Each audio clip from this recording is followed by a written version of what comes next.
Room లో fresh up అయిపోయి భోజనం చేసేసి బాబా దర్శనానికి అయితే స్టార్ట్ అయిపోయాము. ఆఫ్టర్నూన్ 2కి అయితే స్టార్ట్ అయ్యాము. వెళ్ళేసరికి దర్శనం అయ్యేసరికి 3 అయింది.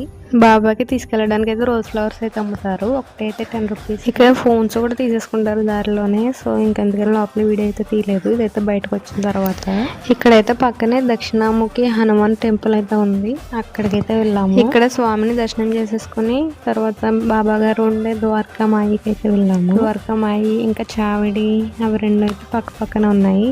సో అక్కడైతే వెళ్ళాము. బట్ లోపల లైన్ ఉందని లోపలికైతే వెళ్ళలేదు. లోపల బాబా వెలిగించిన ధూళి అయితే ఉంటదంట.